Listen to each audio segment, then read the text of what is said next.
Okay, mayong adlaw sa atong mga igsuon. Kumusta naman ang atong mga igsuon diha? Sa atong panahon karon medyo makulimlim ang Davao City. Balik na puta sa ato ang vlog mga igsuon about Live Good. Sa mga nangutana kung unsaon pag-apil kay Live Good. Okay, ito mga nag-PM, ako namang gi-replyan kung unsaon pag-apil kay Live Good. Pertindali ara mga igsoon. Balik ko na ko isa na kanegosyo nga digital ang approach, digital ang marketing. Ang nindot mga igsoon tungod kay nga ato ang market sa Live Good worldwide. Unsaon para mo kita kay Live Good? Si Live Good isa ka club membership subscription company. Ang buhaton lang nato dire mag-active lang ta sa subscription. Okay? Dili ni siya networking, dili po ni siya investment. Subscription company. Pag mayon kang subscription company, pati naghanag subscription company, karon mga igsoon, pero walay income, walay gihatag nga gitawag natog dividend ang company sa mga subscribers. Si Live Good lang ang pinakaunang kumpanya sa tibuok kalibutan nga naghatag og dividend sa mga subscribers bilang income habang active ka sa gitawag natong subscription. Unsaon man pag income kung active ka sa subscription? Muna mga pangutana sa atong mga igsoon. Diri sa ato ang company, okay, natay gitawag og metric system. Okay? System generated ang gitawag natong spillover. For example, mo apil ka, igo lang ka mag-subscribe.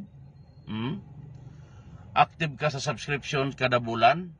Pag nakita sa system nga active ka sa subscription, okay, si system na ang magbutang og tao sa gitawag nato og metrics sa imuhang account.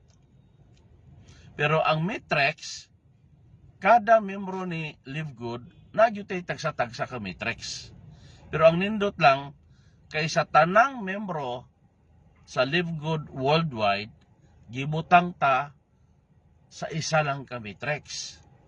Lahi ni siya pag inyong sabton, pag mayroon kang isa lang ka metrics, ang gibutang ni Live Good sa tanang membro, sa tanang subscribers, bot pasabot, dali mo dako o dali mo daghan ang imuhang tao sa metrics.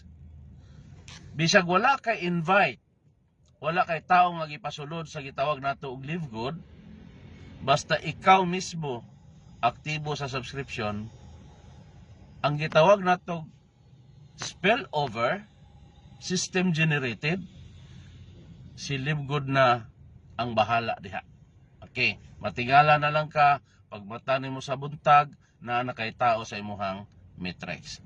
Habang magkadugay, magkadako, magkadaghan ang tao sa metrics. Tungod kay weekly ang consolidation sa gitawag nato og invites, sa gitawag nato og mga bag-ong membro kay Live Good, mga bag-ong subscribers kay Live Good. Mangutana ka karon kun unsa bay benepisyo pag mahimo kong subscribers kay Live Good. Okay?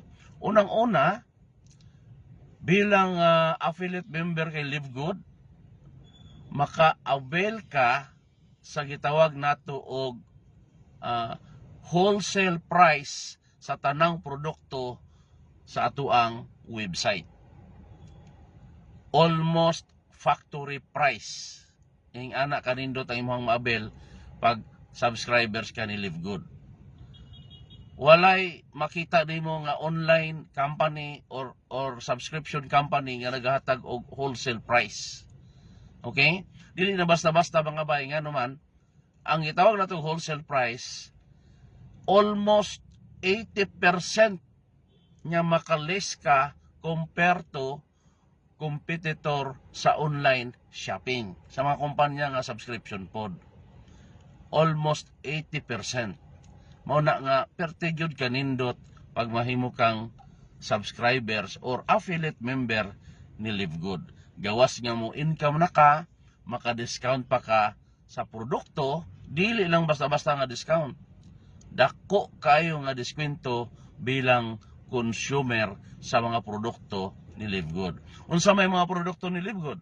Daghan tag produkto mga kapatid. Okay? Do na tay gitawag na tog health and wellness products, do na tay apparels, do na tay mga household products. Basta perting naghanap tag produkto. Then mag-expect ka 3 to 5 years gikan karon, okay? The more products and the more services mo sulod kay Live Good. So asa man ka? Kanang mo income ka nga naigo lang ka nag-subscribe o kanang nag-subscribe ka nga wa jud kay income. So kung ganahan mo sa negosyo, okay, i-PM lang ko ninyo. Na ako'y link sa baba, pwede mo pindot sa link para sa pre-enroll. Then i-message ko ninyo mga igsoon para mag-istorya ta. Okay ba mga bay?